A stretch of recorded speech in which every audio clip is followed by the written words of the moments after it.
So last week, we sort of introduced stress chemistry and the difference between self regulation and resilience, and how we use self regulation to create resilience. Resilience being the ability to navigate difficult things and then return back to a place, the starting point, hopefully a calm center, right? And self regulation is the tools that we use to navigate those stressful times and perhaps to create an even calmer center. So, self regulation are tools to create and establish resilience in the nervous system.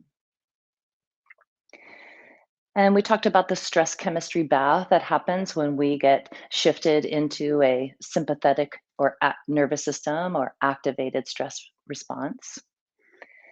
And so today we're going to talk a little bit more, explore a little bit more about the effects of being in stress chemistry and being in that bath of cortisol and hormones, and kind of what happens in the brain, and helping to see how the brain gets hijacked and completely taken over, and why it's so important to have skill in self regulation and to build resilience. So let's talk about this idea of flipping your lid. This is something I learned from a friend through community resiliency model, or CRIM, and it's also used in many other different um, ways, different teachings on understanding the brain and the nervous system. So your brain is made up of the prefrontal cortex and limbic system, brainstem, amygdala. There's all these kind of big or brainy names out there. And I just want to help you understand a little bit of basics. So, the model is that you fold your thumb in like you're going to do Adi Mudra. And actually, interestingly, the a calm brain is Adi Mudra, is exemplified by Adi Mudra. So the thumb is tucked in and the fingers are wrapped around the thumb. So this is your brain, and this top part is the um, the higher brain, which is emotional processing, memory. It is the ability to understand, receive information, sort it, understand it. It's also the home of your creativity and a sense of kind of passion in life and joy. This is your brain in happiness, right? And then if we take off the higher brain, right at the center, at the base of the brain, is a part of the brain called the amygdala. And the amygdala is your alarm system in your brain. So the amygdala, its job is just threat, non threat, threat, non threat. It's just kind of scanning everything that's happening in your life and kind of deciding, is this threatening or is this not threatening? And if it's threatening, I'm going to start that stress chemistry happening, right? And what happens when that alarm system goes off is that your higher brain goes off. You flip your lid, you turn the higher brain off, which is emotional regulation and processing, understanding, clarity of communication, passion and joy in life. The ability to make clear decisions is also part of this. So, good decision making and even the ability to make a decision, that all happens here in the higher brain. When the amygdala reads that there's a threat and that the system is under attack, it's going to flip your lid, turn that higher brain off, and the amygdala is going to take over until it feels that you're safe. And then the higher brain can come back online. So we want to keep our brains in Adi Mudra so that we can think clearly, process emotions, process experiences, learn, create, grow, be in good co regulation with others, and maintain our center, calm place. We can't do that when we flip our lid. The amygdala takes precedence. And as we discussed last week, that amygdala is going to read even maybe things that aren't threatening as threatening. It's tricky, that amygdala. It is survival. So you go into survival mode when the amygdala takes over. That's important to understand because it is not important for your survival at that time to be creative with your children or in your work. It's not a time when you need to kind of process emotions and think about things and read a book and learn new information and be able to take that information in and process it. That is not important to your survival. So anything that is not key to the survival of the organism at that time is going to be shut down. And the way that this works in the physical body is that healing gets shut down, immune function gets shut down, sex drive gets shut down, digestion gets shut down. All of these processes that are going on in your body pretty much all the time, unless you're in a sympathetic nervous system or activated nervous system state, all of those get stopped, which is why people who are stressed out heal more slowly, have more sickness and disease, um, have perhaps dysfunctional sex drive, like maybe too much or maybe not enough. Uh, don't have perhaps good relationships with others because they're kind of in that flip lid state. So they're hyper vigilant. So they're looking for problems, as we discussed in the story last week. When we have flipped our lid and our higher brain goes off, another piece of that puzzle is the breath.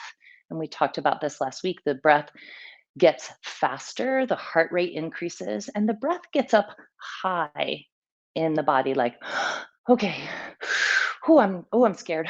Okay, this is exciting. And we go into some anxiousness but it's a faster rate of breathing and the breath comes up high, which is why to help shift and stop the chemistry of stress, we breathe down in the belly. So, what some teachers call this state when you have flipped your lid, when it becomes chronic because modern life is chronically stressful, like that danger never seems to go away, right? Like there's always I have to pay the bills, I got to take care of the kids, how my car isn't working. Like there's modern life is stressful over and over and over again. So we kind of build that stress chemistry and build our tolerance to that stress chemistry. So what some communities call this is being in trance, right? Very popular in the yoga and Buddhist communities. You've gone into trance. And when you're in trance, your higher brain is not working. All those functions are shut down and the amygdala is taken precedence. And so we're looking for ways to be angry. We're looking for ways to be in fear. We're looking for ways to be righteous, all those reasons. We want to explain that stress chemistry. And we go into maybe a trance of protection. Like, I'm not going to let you in, I'm not going to let you close to me because you're threatening or you might be a threat. It's I'm gonna break up first. I'm gonna be this first. I'm going to leave first. I'm going to stay in the state of anger because it's easier to be angry than in grief, perhaps. And so we need to break ourselves out of that trance and the ruminations and things that go with it, and we use the tools of self regulation to break free of that trance.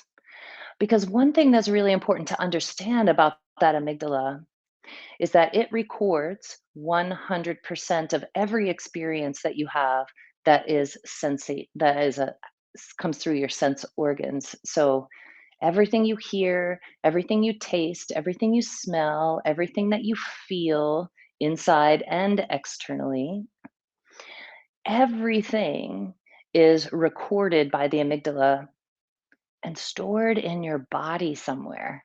Stored in your body somewhere. And so your body becomes this kind of holographic journal of your life. And then if the experience that made you flip your lid is very traumatic, your brain's gonna stuff it down into your body somewhere, and then it's gonna kind of cord wall it off, like, "We're not gonna touch that. That was, like, crazy intense." And the reason why we have trouble letting go of past difficult experiences is because of this recording process of the amygdala. You see, the amygdala records things so that it can look for danger that is similar to something that felt dangerous before, so that it can get you out maybe ahead of the danger. So let me explain that. Let's say you're walking down the street and it's fall day, it's beautiful, the wind is blowing, you can see the colors on the leaves. There's an Italian restaurant cooking lots of garlic, and you can smell the garlic. There's a dog barking in the distance, and you're thinking, oh, what a beautiful day. You can see the colors, and you can hear the sounds of the dog barking, and you can smell the garlic, and you can feel the breeze on your face, and you're just walking along, and then a driver is on the street and they're texting and they're not paying attention, and they veer off the road, jump the curb, and hit you. And then you get like taken to the hospital and you're in horrible pain, and you definitely flip your lid because your body goes into true survival mode. But what's interesting about that is that your amygdala has recorded all of those parts of the experience. And so what ends up happening is that you might become, and it stores it somewhere so that it can say, oh, if these conditions happen again, I know that I'm in danger. If these conditions happen again, I know that I'm in danger.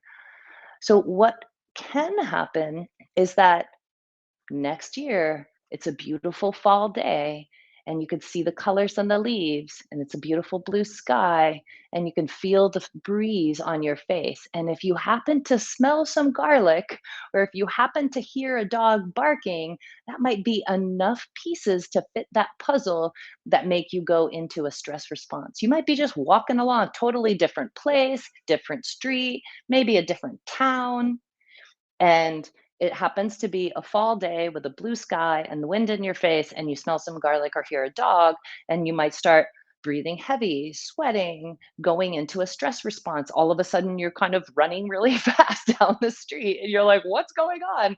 You've been hijacked. You've been hijacked by the amygdala. You've flipped your lid. And that's what triggers are.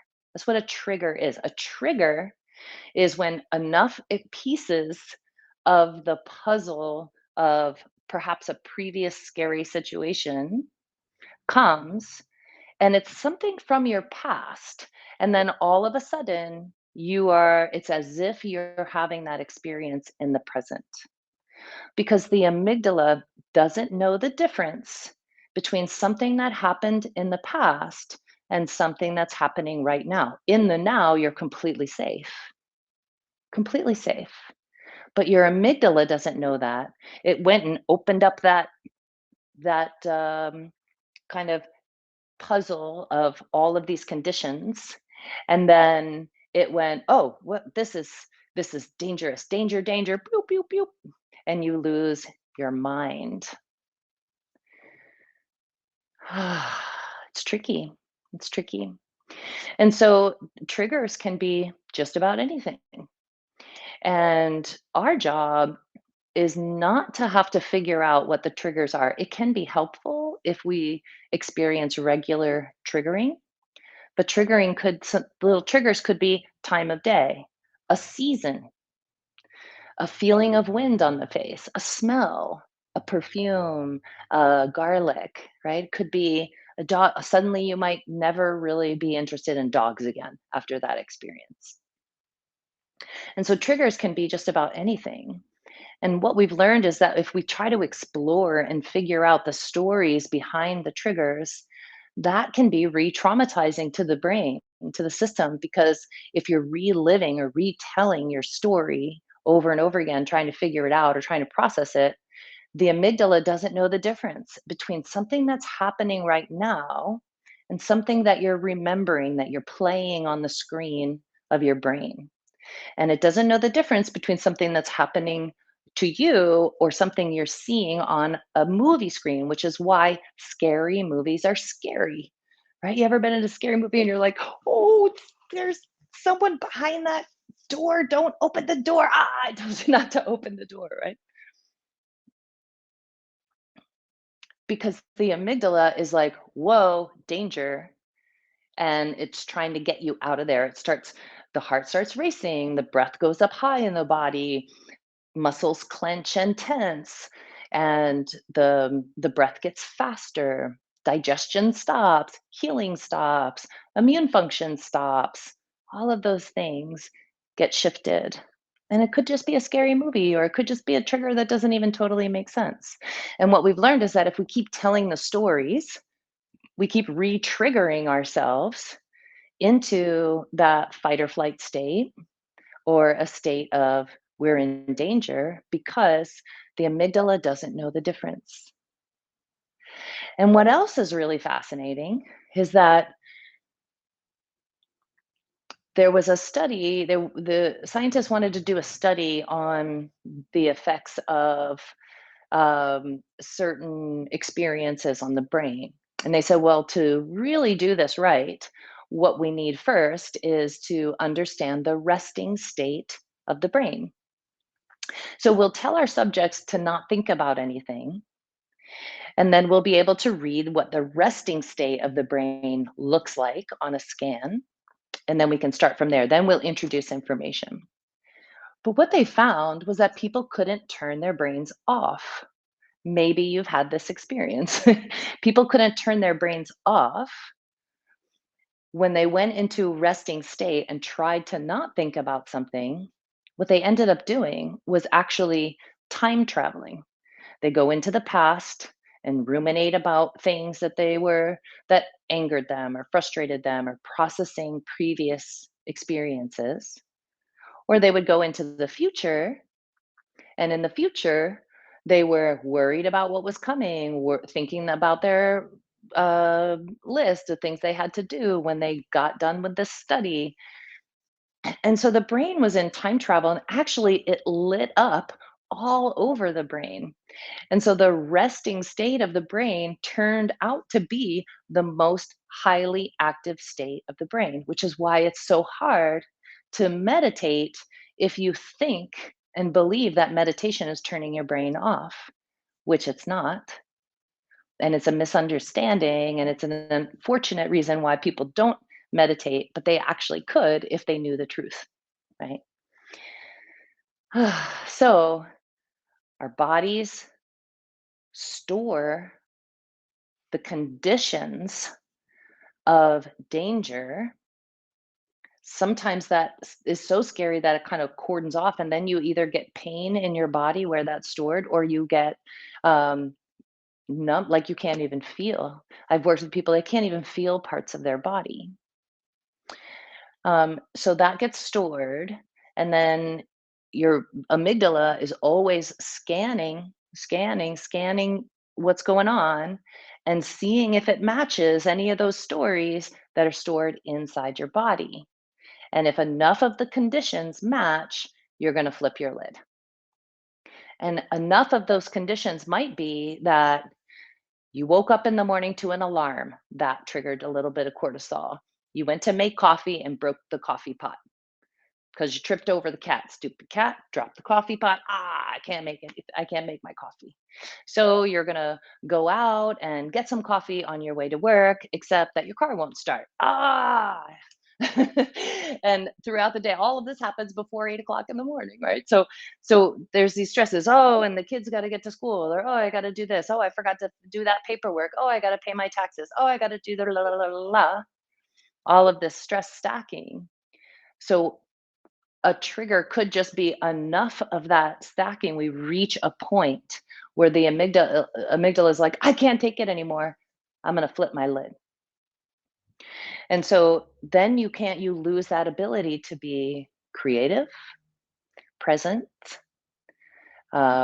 engaged, and you might be in a trance. And that trance is activated nervous system state or a trance of protection. So next week we're actually going to talk more about we're going to talk about polyvagal theory, and we're going to talk about the trance of protection along those lines.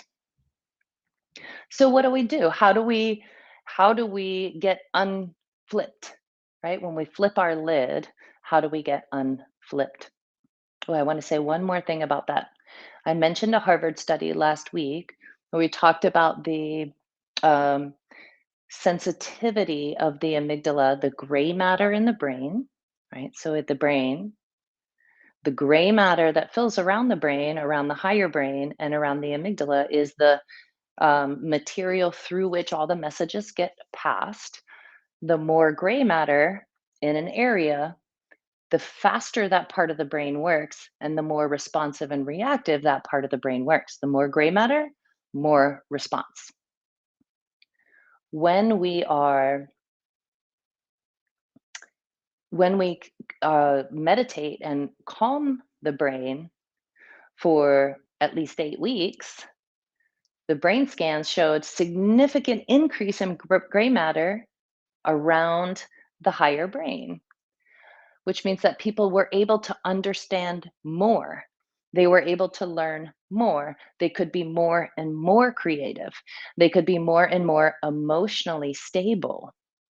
And the gray matter around the amygdala in the center significantly decreased. It significantly decreased, which means that that brain became less hyper reactive, right? Because the amygdala, it's like starting from here, right? You're starting from here instead of here.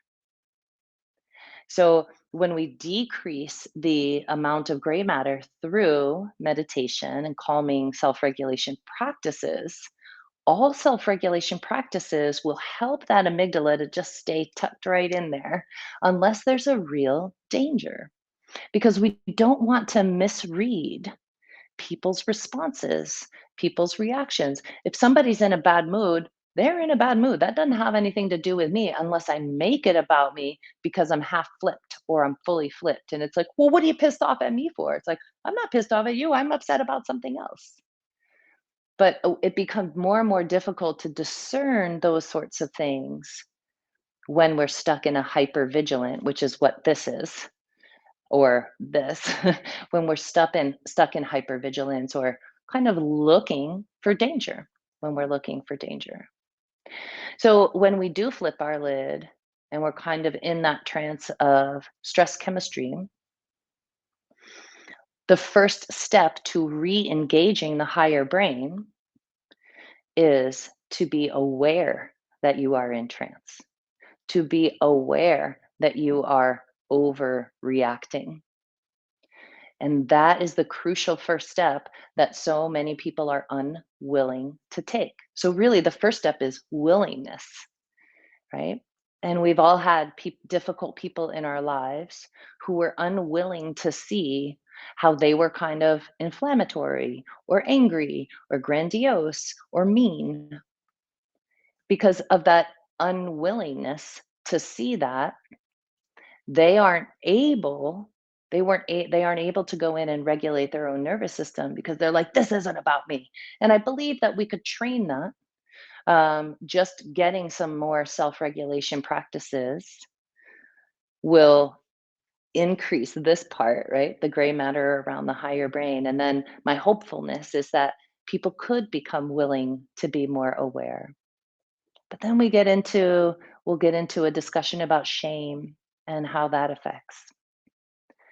But so to re-engage your higher brain and to tuck that amygdala back in, you have to be aware that you're kind of offline, or aware and willing to be aware that you're offline or in reaction instead of response.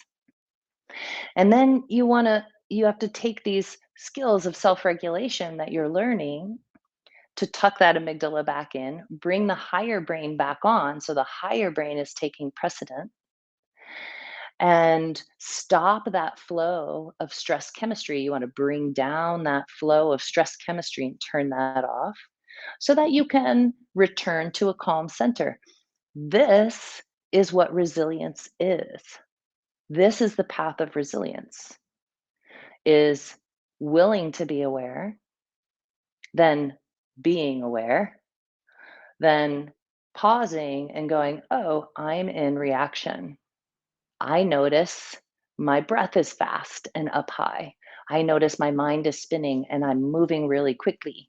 I notice my fists are balled up, or I notice I'm angry, or I notice I'm righteous.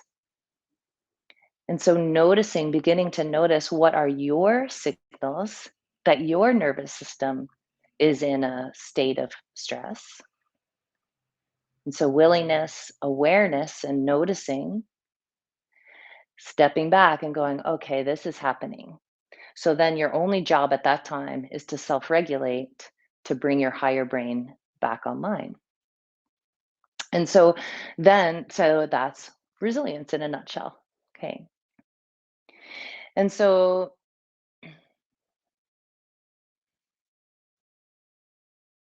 the cool part about that is that the more you practice that, the more willing you are to see your reactions, and the more willing you are to be aware and present in each moment, to notice, to take a step back and pause, do your self regulation practices. What you do is actually expand your ability to be resilient. Like, things can knock you off, but then you come back much faster. And then the things that do knock you off are fewer and farther between. You don't get knocked off your center as quickly and easily. And when you do, you can get back to it much faster. That is the goal of resilience. That's what resilience is. So we use the tools of self regulation to support our resilience and to expand our resilience so that we're less reactive and so that we are able to return quickly when we do go into a reaction. And I just want to remove a little piece of shame right here. It's not you overreacting. It isn't, right? It's your nervous system. So the system is overreacting, but you can learn how to control that system so that you aren't just being dragged around by your hyperactive nervous system. It's not you, it's biology. It is a biological response to a sense of danger to flip your lid. It's a biological response to protect the organism. But you can have the ability to go, okay, you're getting a little crazy here. I'm just in the grocery store. Like, you don't need to be freaking out. And or it's just someone else's bad mood. It doesn't have to do with me. Or so some people are having a gathering and I'm not invited. Or, yep, that difficult toxic pattern, relationship, job, whatever that happened. And now I'm free and I don't have to be stuck being angry about that, right? Because every time you remember and you pull it up, you flip your lid again. And then you remember it an hour later or a minute later, and you flip your lid again and you get stuck, stuck, stuck. And remember, we said last week, stress chemistry can be addictive because it's exciting. It's an intensity of experience that can become addictive. So let's do some practice so that we can process stress chemistry that might be just kind of hanging out in our bodies. Maybe it was stressful to get to this moment right now. We're going to do some practice. We're going to learn some new breath practice today. I'm going to do a new mudra. We're going to do some yoga practice and then guided meditation. So, remembering that the breath is the bridge, the breath is your inroad to pulling your nervous system out of activated state or sympathetic nervous system. Remember that when you're activated, the breath is up high. So, bringing the breath mindfully down low into your belly, right there begins that shutdown of the stress chemistry. And our mudra for today is called Dwi Mukham Mudra, which means the mudra of two faces. And to do this mudra, you're going to take your pinkies together and your ring fingers together. And I'm going to show that real close. You're going to take your pinkies and your ring fingers together. And then you're going to rest that in your lap. I'm going to bring this just a little bit closer.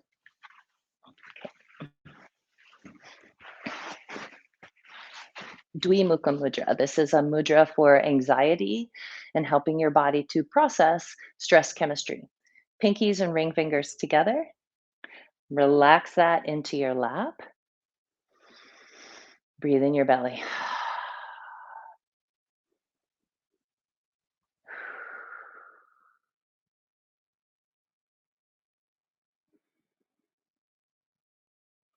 We'll be here for about a minute.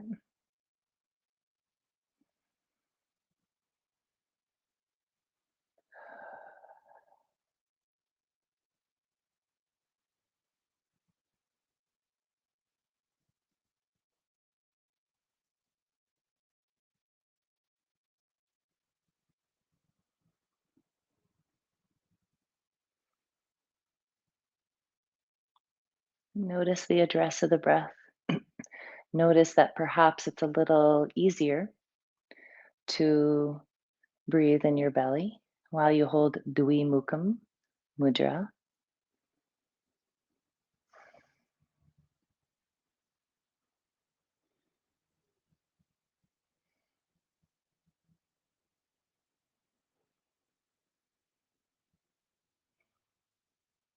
Great. Open your eyes. Now, our breathing practice, our pranayam for today, is Khaki Pranayam, or called cooling the soup breath sometimes.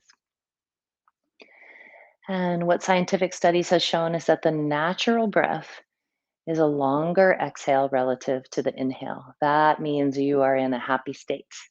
Longer exhale relative to the inhale. And the magic number is kind of twice. The length of the exhale is twice the length of the inhale. That is normal, natural, calm state, peaceful state breathing. And sometimes we need a little help to get there. Okay, so we're going to do Khaki Pranayam, which is exhaling through pursed lips, like you're cooling soup or blowing out a candle. But here's the thing, you're going to imagine, we're going to do the blowing out the candle image, but you're going to imagine that actually you don't blow out the candle, you're just blowing on the flame, and the flame is just flickering. So we're going to, in a moment, all together, we're going to inhale through the nostrils, in the belly, and then we're going to exhale through pursed lips. And I want you to see a candle in front of you, and you're just trying to make that flame flicker and not blow it out. Okay, so blowing the candle, pranayam, Khaki Pranayam. And we're just going to do it 3 to 5 breaths. So inhaling through the nose, in the belly, exhale, pursed lips, slowly exhale. Just flickering that candle flame. And you can use an actual candle at home. And then inhaling through the nostrils into the belly. And then flickering that candle flame.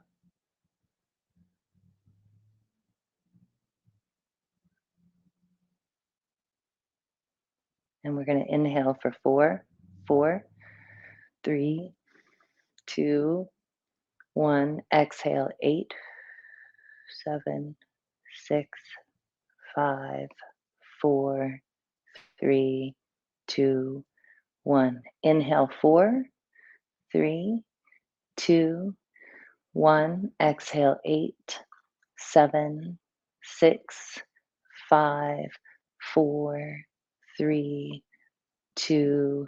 Let's do it one more time. Inhale, 4, 3, 2, 1. Exhale, 8, 7, 6, 5, 4, 3, 2, 1. Just breathe.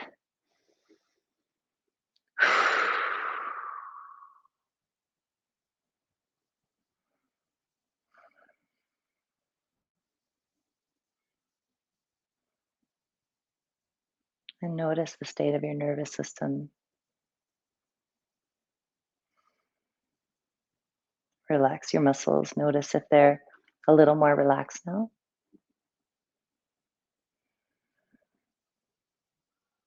Great. Great. Release the mudra. So, quick recap. Dwi Mukham Mudra is a mudra that is really great when you have flipped your lid. And it might be that you need to like shake, right? Speed up to slow down.